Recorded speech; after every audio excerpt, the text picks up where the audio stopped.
Предлагаха ми работа в Канада, но жена ми не говори английски и я беше страх от неизвестното. А аз нямах коража да й се противопоставя. Родителите ми починаха и исках да продам жилището им. Да си купя нещо малко, ново, по-чисто, по-съвременно. Нали, вече остарявах, не ми се правиха ремонти. Но помагам с отглеждането на внучето си и с дъщеря ми живеем врата до врата. Не посмях. С приятеля ми ни предлагаха много добри възможности за развитие в София. Но аз съм едно дете. Какво ще кажат майка ми и баща ми? Кой ще ги гледа един ден, когато остареят? По-добре да се приберем в Бургас. Все ще намерим нещо, с което да работим и с което да се изхранваме.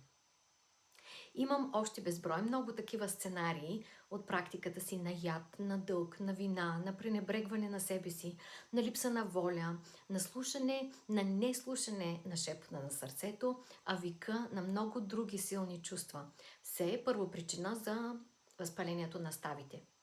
Но ако за един са нужни ликоподиум и рустокс, за друг аурометаликум и рута, за третия аконит и калкера карбоника. Хомеопатията предлага индивидуални решения. Тя не е протокол, не е симптоматика хапче. Тя е онова огледало, в което те е страх да се огледаш.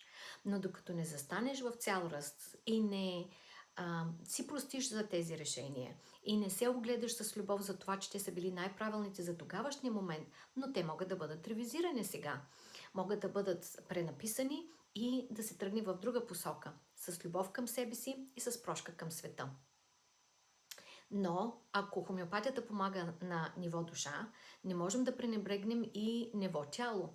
Това са физическите ни движения, физическата активност, водата, приема на определени храни, промяната на нашата диета с възрастта, за да можем да живеем в мир със себе си и без болка.